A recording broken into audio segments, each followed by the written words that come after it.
Hello everyone. तो आपको जैसे पता है कि बहुत अच्छी न्यूज़ है, इस साल जो है राजस्थान एपीयू आरपीएससी एपीयू जो कि लगभग 9 साल बाद में जो है होने वाला है, उसकी जो है नोटिफिकेशन आई है। अभी डेट फिक्स नहीं हुई कि कौन सी तारीख को जो है, कौन सी डेट को जो है एग्ज़ाम होगा, लेकिन जो है एग्ज़ाम फॉर्म की जो डेट्स है वो आ चुकी है और एग्ज़ाम फॉर्म जल्दी जो है वो खुल जाएंगे। ठीक है, इसके साथ ही साथ जो है हमें ये भी देखना है कि इस बार जो वैकेंसी आई है वो बहुत ज़्यादा आई है, वो 181 वैकेंसीज आई है, जो कि एक अच्छा खासा नंबर है। ठीक है, तो इसमें जो है आपको इस बार जो है बहुत अच्छे से प्रिपेयर करना है ताकि आप आराम से जो है वो एग्ज़ाम क्लियर कर पाए। और इसमें जो है हम लोग आज लेके आए हैं perfect strategy for clearing RPSC APO for working professionals. अब जैसे कि हमने नोटिफिकेशन देखा है कि पिछली बार जो वैकेंसी आई थी उसमें जो है 2 इयर्स का जो एक्सपीरियंस था वो मैंडेटरी था, लेकिन इस बार जो है एक्सपीरियंस जो है हटा दिया है। जब एक्सपीरियंस हटा दिया गया तो उसमें जो है कॉलेज जो कि पास आउट स्टूडेंट्स हैं जिन्होंने जो है डिग्री ले रखी है, साथ ही साथ जो वर्किंग प्रोफेशनल जो कि आरपीएससी एपीओ का जो है इंतजार कर ही रहे थे, वो लोग जो है आराम से अब दे सकते हैं। तो जो मैंडेटरी क्वालिफिकेशन थी या फिर मैंडेटरी एलिजिबिलिटी क्राइटेरिया था कि जो है 2 इयर्स प्रैक्टिस होनी चाहिए, वो अब हटा दिए। इसी के साथ एक चीज़ वो भी हटा दी है, वो जो कि है इंटरव्यू, और एक चीज़ नई जोड़ दी गई है जिसको हम क्या कह रहे हैं, जिसको जो है मेंस जो है मेंस वाला जो पोर्शन है वो भी जोड़ दिया गया है। तो इस बार जो एग्ज़ाम होंगे उसमें एक तो प्री होगा और उसके बाद जो है प्री के बाद जो है मेंस होगा, इंटरव्यू कोई नहीं होगा। साथ ही साथ जो है जो एलिजिबिलिटी क्राइटेरिया था 2 इयर्स का जो मैंडेटरी प्रैक्टिसिंग पीरियड था वो भी जो है हटा दिया गया है। तो हर कोई जो है इसको एग्जाम को दे सकता है जिसके पास जो है लॉ डिग्री है, चाहे वो 5 ईयर डिग्री हो या 3 ईयर डिग्री हो। इसके साथ ही जो है जो सिलेबस है वो भी काफ़ी छोटा कर दिया गया। 11 एक्ट्स है, 11 एक्ट्स में भी कुछ एक एक्ट्स तो ऐसे हैं जो कि बहुत ईजी है, बहुत छोटे हैं। ठीक है, उसके साथ साथ जो है लैंग्वेज पेपर है इंग्लिश का और हिंदी का लैंग्वेज पेपर के साथ साथ जो है Rajasthani dialect, knowledge of Rajasthani dialect as well as social customs of Rajasthan जो है वो भी पूछे जाएंगे, जो कि नोटिफिकेशन में हमें बता रखा है। ठीक है, तो हम आज देखेंगे कैसे जो है कोई भी एक वर्किंग प्रोफेशनल, चाहे वो चाहे वो जो प्रैक्टिसिंग एडवोकेट्स हों या फिर जो है कोई और दूसरी जगह जो है दूसरे सेक्टर में जो है काम कर रहे हैं, मतलब एक तरीके से जो है सिर्फ और सिर्फ उनका काम या फिर मेन फोकस जो है पढ़ाई नहीं है, वो अलग तरीके से जो है अपना जो है लाइवलीहुड ले रहे हैं या फिर जो है दे आर वर्किंग प्रोफेशनल। तो उनके लिए आज हम लोग जो है एक फुल प्रूफ, एक परफेक्ट स्ट्रैटेजी जो है लेके आए हैं। ठीक है, अब क्योंकि एग्ज़ाम की जो है डेट अभी नोटिफाई नहीं हुई है और मोस्ट प्रोबेबली जो है ये जून से पहले जो है एग्ज़ाम आरपीएससी का जो है आरपीएससी एपीओ का जो एग्ज़ाम है वो नाग के बराबर होने के चांसेस है। तो आपके पास अच्छा खासा टाइम पीरियड है, आपको जो है सिलेबस एग्जैक्टली जो है वो पहले से जो है छोटा कर दिया गया है, प्लस इसमें अब इंटरव्यू नहीं है। तो हमें एक स्ट्रैटेजी से जो आगे बढ़ना है और स्ट्रैटेजी से को फॉलो करते हुए जो है हम कोई भी चीज़, ये तो सिर्फ एक एग्ज़ाम है, हम लोग कोई भी चीज़ जो है अगर हमारे पास एक प्रॉपर स्ट्रैटेजी होती है तो हम कोई भी चीज़ जो है वो पा सकते हैं। ठीक है, ये तो सिर्फ एग्ज़ाम की बात है। तो perfect strategy for clearing RPSC APO for working professional, ये प्राइमरीली उन्हीं से डील करेगा जो कि वर्किंग प्रोफेशनल है, लेकिन जो कोई भी अभी प्रिपेयर करे, जो इनका मेन फोकस अभी प्रिपरेशन है, उनके लिए भी जो ये हेल्पफुल रहेगा, लेकिन प्राइमरीली ये डिज़ाइन किया गया फॉर वर्किंग प्रोफेशनल्स। तो इसमें जो हम कुछ एक पॉइंट्स देखेंगे और उन पॉइंट्स पे जो हम लोग डिस्कशन करेंगे कैसे जो है हमें वो उसमें जो है प्रोसीड करना है। फर्स्ट आता है अंडरस्टैंड द सिलेबस।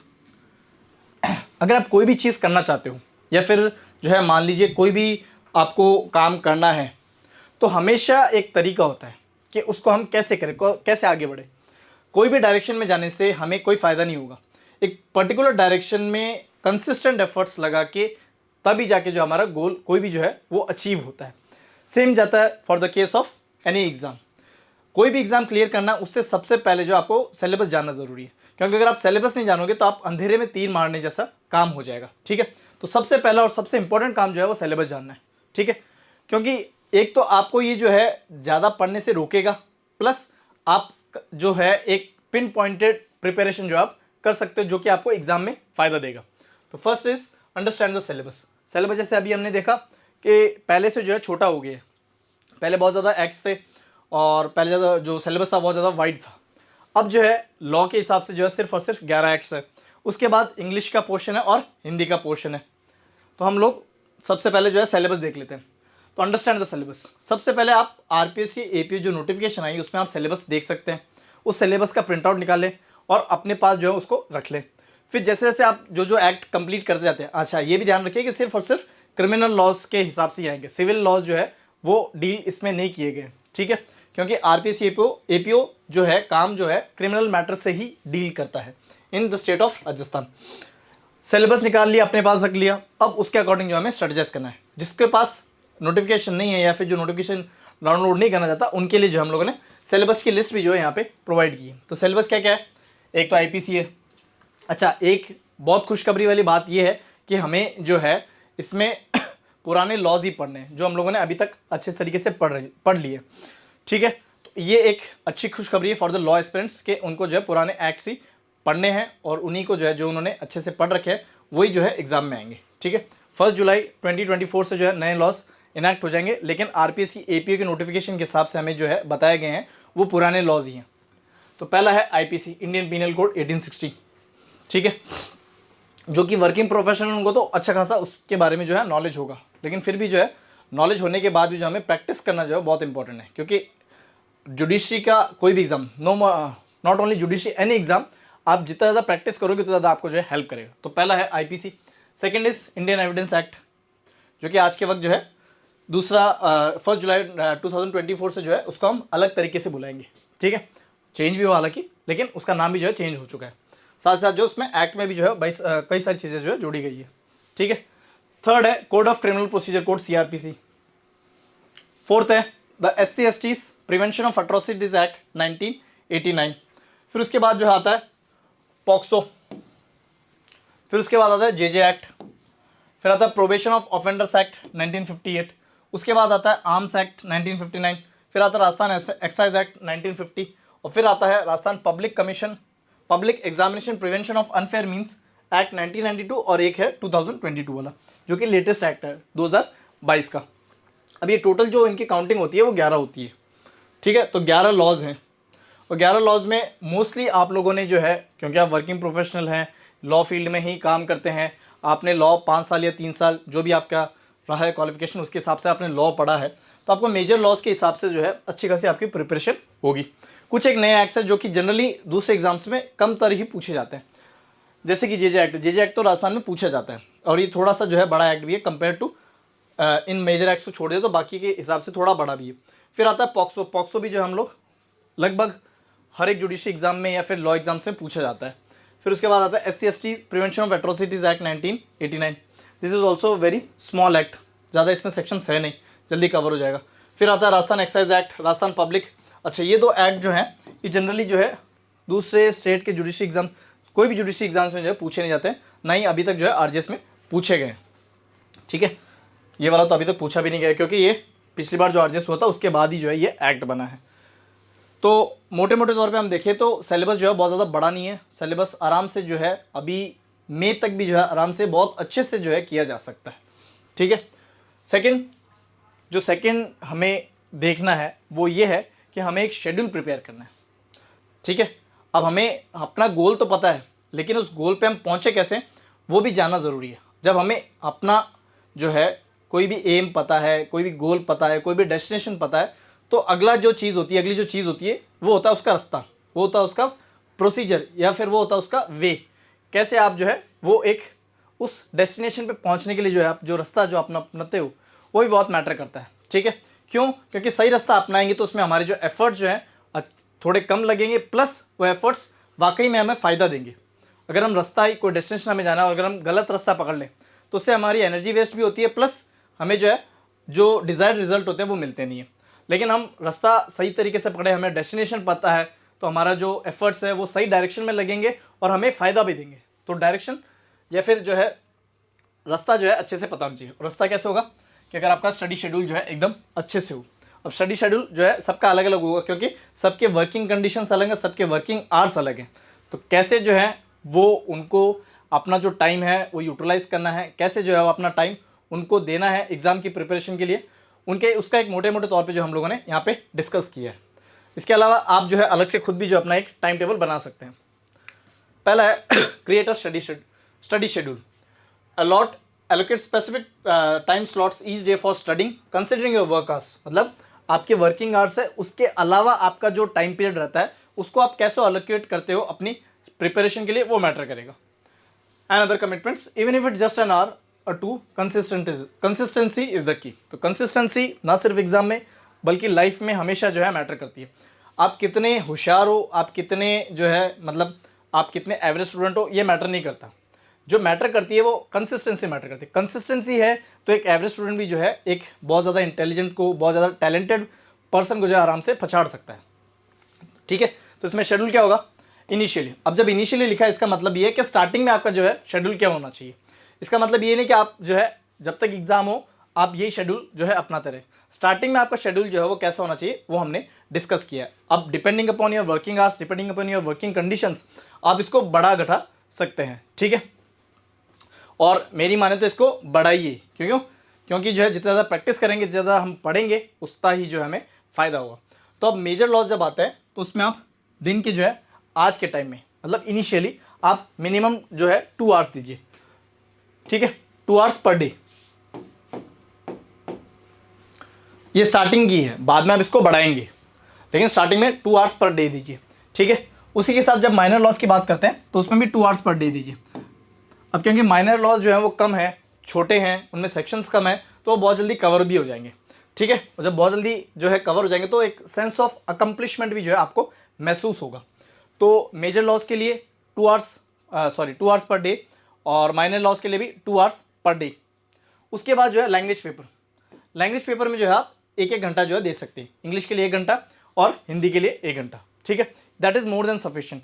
तो मेजर लॉस के लिए 2 hours per day, minor loss के लिए 2 आवर्स पर डे, और लैंग्वेज पेपर के लिए 1 hour for each paper per day. तो 2 घंटे हो गए दोनों के मिला के क्यूमुलेटिव। अब उसके बाद जो है एक जो हम नोटिफिकेशन जब हम पढ़ते हैं तो उसमें सेगमेंट दे रखा है लैंग्वेज का, उसमें इंग्लिश दे रखा है और उसके नीचे जो है हिंदी का दे रखा है। तो हिंदी में जो है बता रखा है knowledge of Rajasthani dialects as well as social customs of Rajasthan. तो मतलब Rajasthani dialects as well as social custom से जो है क्वेश्चंस पूछे जा सकते हैं, या तो प्री में या फिर मेंस में। तो उसकी भी हमें जो है नॉलेज होनी चाहिए कि राजस्थान में कितनी कैसी कैसी बोलियाँ जो है बोली जाती है। जैसे कि ढूंढाड़ी है वो कहाँ बोली जाती है, अलग अलग तरह की जो राजस्थान डायलेक्ट्स है वो कौन से रीजन में कहाँ पे जो है और कितने लोगों द्वारा जो है बोली जाती है। तो उसके लिए भी जो है आप टाइम डेडिकेट कर सकते हैं, half an hour a day. That is more than sufficient. अगर आप दिन का आधा घंटा भी देते हैं तो that is more than sufficient for this portion, that is Rajasthan dialects and social customs. फिर उसके बाद आता है, ये तो हो गई पढ़ने की बात। अब सिर्फ और सिर्फ हमें पढ़ना नहीं है, क्योंकि पढ़ के उसको अप्लाई कैसे करें मतलब अगर एमसीक्यू आ जाए तो उसको सॉल्व कैसे करें। तो मिनिमम आपको जो है पढ़ना तो है ही, पढ़ने के साथ साथ जो आपको जो एक एज देगा, जो आपको एक कॉन्फिडेंस बूस्ट अप करेगा, that will be your solving MCQs और सॉल्विंग मल्टीपल चॉइस क्वेश्चंस। तो मल्टीपल चॉइस क्वेश्चंस कैसे कितने सॉल्व करने हैं। मेजर लॉस जब आप करते हो तो पर डे आपको कितने एमसीक्यूज करने हैं, 50 एमसीक्यूज। जैसे मान लो आईपीसी पढ़ लिया मैंने, दिन का मैंने जो है आईपीसी पढ़ लिया, आईपीसी मान लो कि मैंने 30 सेक्शंस पढ़े, तो उन 30 सेक्शंस के जो है मैं 50 एमसीक्यूज करूंगा। उस 30 सेक्शन से 50 एमसीक्यूज करने का मेरा ये फायदा होगा कि अगर कोई एक पर्टिकुलर सेक्शन है, जैसे कि मान लीजिए कि कंप्लेंट के बारे में पूछे, कंप्लेंट, जैसे मान लो कि कंप्लेंट तो सीआरपीसी हो गया, जैसे मान लो कि जनरल एक्सेप्शंस के बारे में पूछा गया है कि जनरल एक्सेप्शंस जो से हमने सेक्शन पढ़ लिए, सेक्शन 76 से लेकर मान लो 106 तक पढ़ लिए, तो उसमें private defence, accident, offence, no offence by a person under the age of 7 years, तो ये सब जो है सेक्शंस उसमें आ जाते हैं। तो ये सब जब मैं पढ़ लूँगा तो उसके जो है मैं मिनिमम जो है 50 क्वेश्चंस करूँगा। इससे मेरा फ़ायदा ये होगा कि कोई भी एक सेक्शन कितने तरीके से और कितनी जो है कितने कौन कौन से वे से जो पूछा जा सकता है वो मुझे पता चल जाएगा। जब मुझे पता चल जाएगा तो मैं एक तरीके से जो है पहचान लूँगा कि ये क्वेश्चन ऐसे ऐसे पूछा जा सकता है। तो मेरा हर तरीके से ऑल राउंड प्रिपरेशन जो है वो हो जाएगी, सिर्फ एक डायरेक्शन में प्रिपरेशन मेरी नहीं होगी। ठीक है, तो ये जब यहाँ पे लिखा है 50 क्वेश्चंस मेजर लॉस, ये 50 क्वेश्चंस तीनों मेजर लॉस के नहीं है, इंडियन एविडेंस एक्ट, सीआरपीसी और आईपीसी तीनों के नहीं है, ये पर सब्जेक्ट है। तो जब आप 50 क्वेश्चंस करो तो 50 क्वेश्चंस ऑफ आईपीसी, उसी के साथ 50 क्वेश्चंस ऑफ सीआरपीसी, उसके बाद 50 questions of Indian evidence act. अगर आपको 50 क्वेश्चन ज़्यादा लगते हैं तो आप ये ऐसा कर सकते हैं कि आप इसको जो है 50 की जगह जो है 25 कर सकते हैं।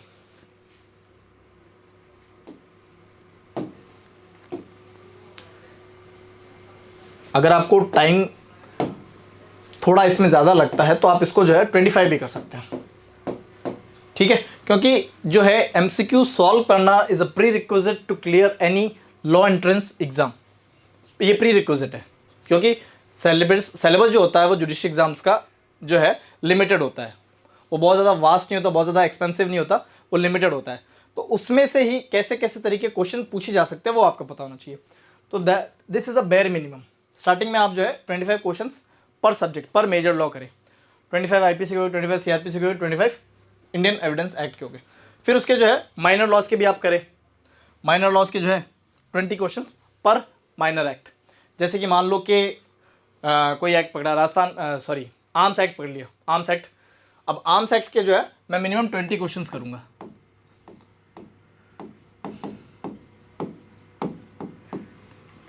कुछ कुछ एक्ट्स ऐसे हैं जिनमें 20 क्वेश्चंस बनेंगे नहीं, तो बनेंगे नहीं तो इसमें जो है आप उन्हीं को जो है बार बार रिवाइज कीजिए। ठीक है, तो इससे क्या होगा कि आपका एक तो आपने पढ़ लिया, उसके बाद आपने एमसीक्यू सॉल्व कर लिए, तो आपका जो 100% जो है जो भी एक्ट है वो पूरी तरीके से प्रिपेयर हो जाएगा। ठीक है, क्योंकि एक तो आपने पढ़ के अपनी नॉलेज बढ़ाई, साथ ही साथ आपने एमसीक्यू सॉल्व करके जो है वो कैसे कैसे पूछा जा सकता है उसके बारे में भी आपने जान लिया। तो ओवरऑल क्या होगा, इससे आपकी जो है बहुत अच्छी पकड़ जो है वो लॉ सेक्शन पे आराम से हो जाएगी। ठीक है, उसके बाद आता है आखिरी पॉइंट जो कि लैंग्वेज पेपर। लैंग्वेज पेपर जो है, अब नोटिफिकेशन जब आप पढ़ते हैं तो उसमें नोटिफिकेशन में दे रखा है कि 70% वेटेज दिया जाएगा लॉ को और 30% वेटेज दिया जाएगा लैंग्वेज पेपर को। तो लैंग्वेज पेपर जो है एक डिसाइसिव रोल प्ले कर सकता है। ठीक है, डिसाइसिव रोल जो है मतलब आपको एक निर्णायक भूमिका अदा कर सकता है आपका एग्जाम क्लियर करने में। तो लैंग्वेज पेपर पे भी आप अच्छी तरीके से फोकस करें। आप जो है मिनिमम 40 to 50 क्वेश्चन जो है डेली करें, इंग्लिश के भी और हिंदी के भी। अब इसमें ग्रामर भी आएगी, इसमें सिनोनिम एंटोनिम्स भी आएंगे, इसमें संधि भी आएगी, इसमें जो है अलग अलग तरीके संधि आएगी, संधि विच्छेद आएगी, समास आएगा, अलग अलग चीज़ें जो है आपको इसमें पढ़नी होगी। ठीक है, तो ये सिर्फ और सिर्फ जो है बात की गई एमसीक्यूज़ की, मेंस के पोर्शन की बात नहीं की गई, ये जो है एमसीक्यूज़ की बात की गई है। तो बेयर मिनिमम आपको इतने एमसीक्यूज सॉल्व करने ही है। ठीक है, ये एक स्टार्टिंग पॉइंट है। अगर आपको लगता है कि ये थोड़े ज़्यादा हो रहे हैं तो इनका जो है आप आधा कर सकते हैं, मतलब 50 क्वेश्चंस का आधा कर लिया, 25 क्वेश्चंस पर मेजर एक्ट, 20 क्वेश्चंस पर माइनर एक्ट और 20 क्वेश्चन या 25 क्वेश्चन पर लैंग्वेज पेपर। तो इसको आप थोड़ा आधा कर सकते हैं अगर आपको ये स्टार्टिंग में ज़्यादा लगता तो, लेकिन आप धीरे धीरे जो है इसका लेवल बढ़ाइए और इसके नंबर ऑफ क्वेश्चन भी जो है आप बढ़ाएंगे तो इसमें जो है आपको फ़ायदा होगा। तो मेजर लॉस के लिए 2 hours per day, minor loss के लिए 2 hours per day, language paper के लिए 1 आवर ईच, मतलब 1 घंटा एक पेपर के लिए, एक लैंग्वेज पेपर के लिए। फिर एमसीक्यूज इतने मिनिमम तो सॉल्व आपको करना ही है। फिर इसके बाद आता है कि जब हम वर्किंग प्रोफेशनल्स हैं तो हमें जो है छुट्टी होती है वो हफ्ते में एक दिन मिलती है, 2 दिन मिलती है, डिपेंडिंग अपॉन कि आप कहाँ काम करते हैं। तो एक छुट्टी तो मिनिमम मिलती है, तो उस छुट्टी का आप कैसे जो है मैक्सिमम यूटिलाइजेशन कर सकते हैं वो भी हम लोग देखेंगे। ठीक है, जितना आपको टाइम मिल सके उतना आप जो है टाइम का यूटिलाइजेशन जो है इस आपकी प्रिपरेशन जो है मैटर करेगा, क्योंकि आपको जो है काम भी करना है, आपको जो है अपनी जो वर्क कमिटमेंट्स है उनको भी फुलफिल करना है, और साथ ही साथ जो है आप चाहते हैं कि आप प्रिपरेशन भी अच्छे से करें और एक अच्छी डायरेक्शन में, सही डायरेक्शन में जो है आप करें। तो आपको वीकेंड्स को यूटिलाइज करना पड़ेगा। ठीक है, वीकेंड्स में आप चिल करते हैं, रिलैक्स करते हैं, वो बात सही है, रिलैक्स कीजिए, चिल कीजिए, क्योंकि आप पूरे हफ्ते या पूरे वीकडेज में आपने काम किया है। लेकिन आपको जो है अगर प्रिपरेशन अच्छे से करनी है तो आपको वीकेंड्स को भी अच्छी तरीके से यूटिलाइज करना पड़ेगा, और कुछ एक महीने रिलैक्स नहीं करने से या जो है चिल नहीं करने से जो है बहुत ज़्यादा कुछ बदलेगा नहीं। ठीक है, तो आप वीकेंड्स को भी अच्छे से इस्तेमाल करें। अब अच्छे से कैसे इस्तेमाल कर सकते हैं कि make most out of the weekends and any of days by dedicating long hours to study. अगर आपको कोई ऑफ भी मिला है, मान लीजिए कोई फेस्टिवल है तो उसकी छुट्टी है, या वीकेंड्स है तो जैसे मान लीजिए संडे की छुट्टी है, तो उस फेस्टिवल को मनाइए, संडे को भी जो है आप रिलैक्स कीजिए, लेकिन साथ साथ अपने प्रिपरेशन पे भी जो है ध्यान दीजिए और उस जो है थोड़ा टाइम ज़्यादा जो है प्रिपरेशन में डेडिकेट कीजिए। ठीक है, इससे क्या होगा कि आपको जो है आपका पोर्शन जो है जल्दी कवर होगा, आपका रिवीजन और ज़्यादा अच्छे से होगा, आप क्वेश्चंस जो हैं वो ज़्यादा सॉल्व कर पाएंगे। साथ ही साथ हफ्ते में जो है 2 दिन जो है जो आपकी मर्जी के, एक तो संडे हो गया और दूसरा कोई भी ऐसा दिन जिस दिन आप जो है कंपेरेटिवली थोड़ा ज़्यादा फ्री रहते हैं दूसरे वीकडेज के हिसाब से। तो हम लोगों ने जो है मान लो कि डेडिकेट किया संडे, थर्सडे और संडे। और थर्सडे और संडे को हम क्या करेंगे, एक तो मॉक देंगे, ठीक है, एक पूरा मॉक देंगे और 2 एसेज लिखेंगे पर लैंग्वेज पेपर। 2 एसेज मतलब 2 ऐसे इंग्लिश के लिख दिए और 2 एसेज जो है वो हिंदी के लिख दिए।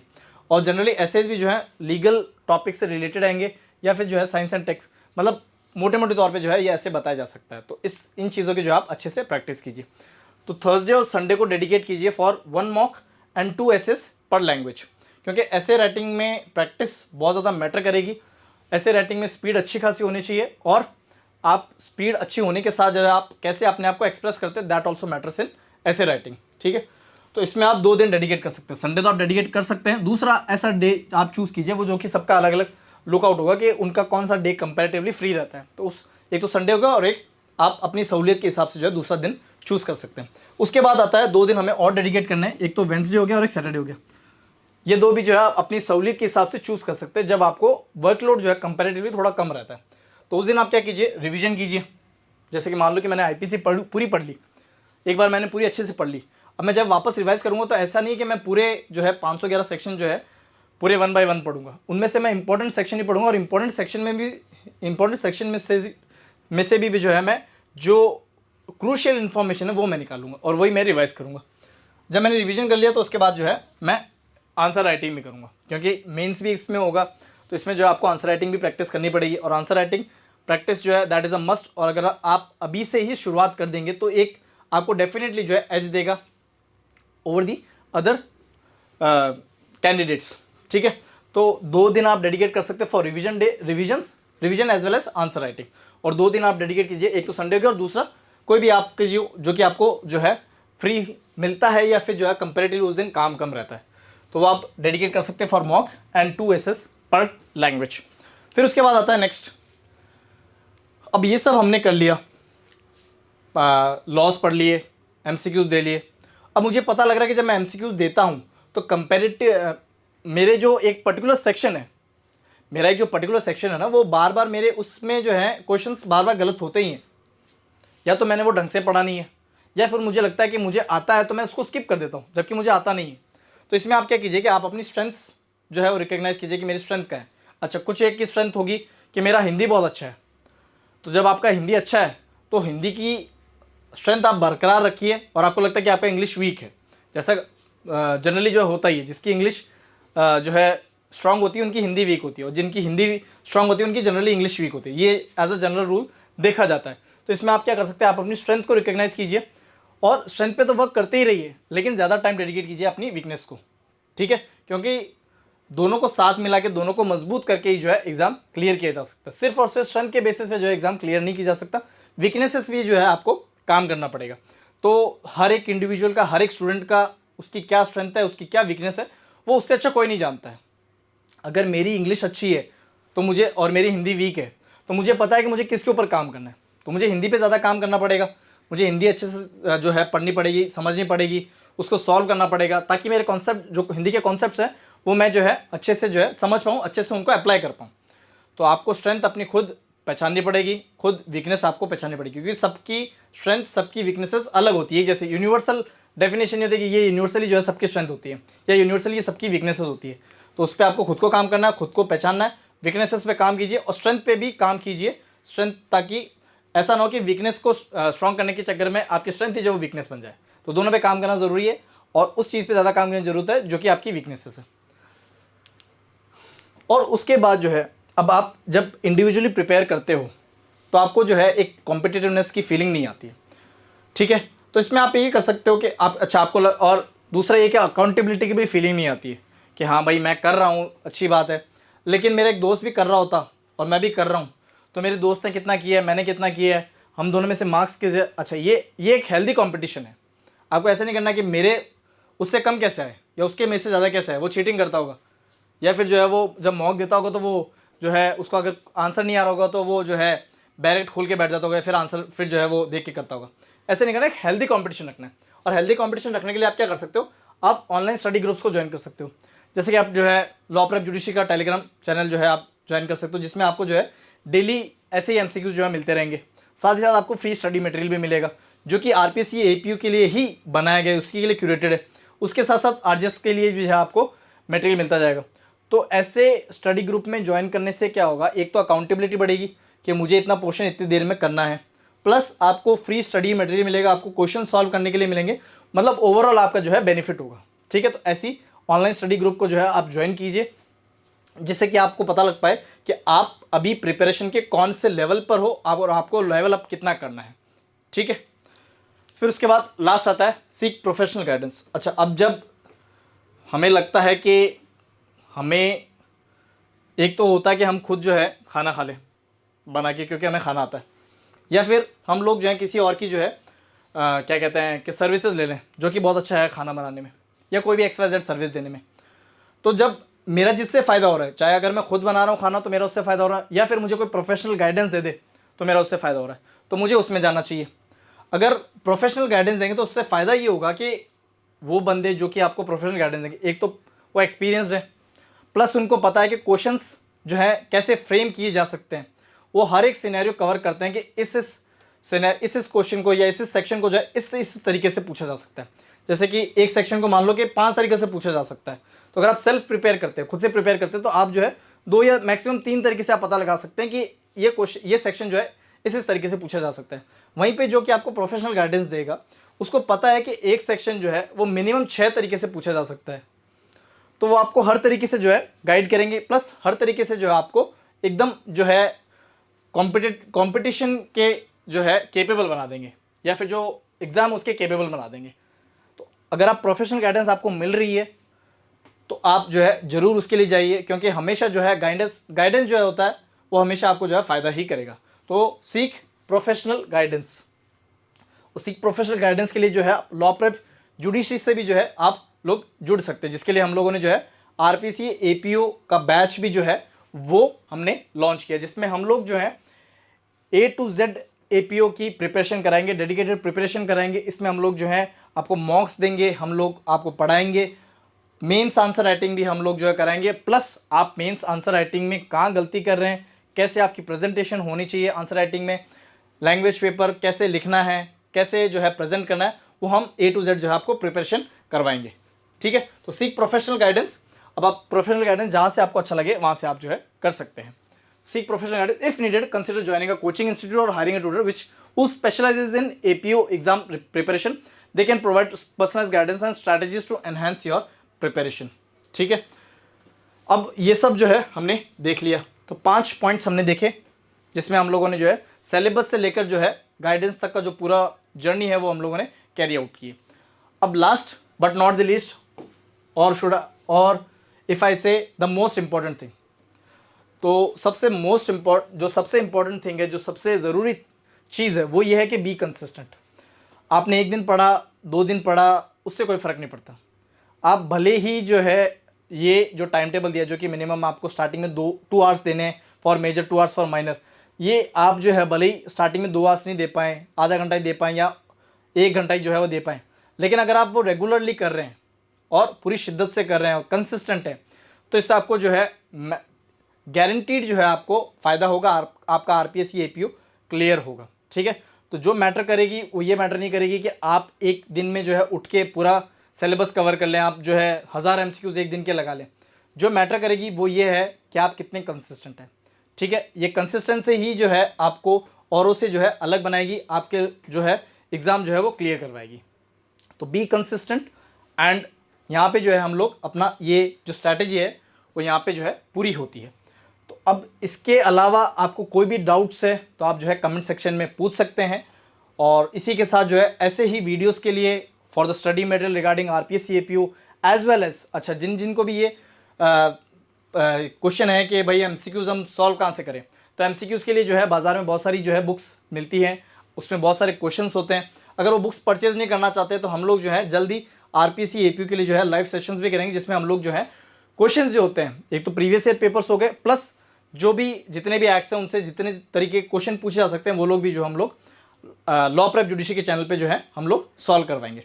So thank you everyone and all the best for your preparation regarding RPSC APO। Thank you everyone.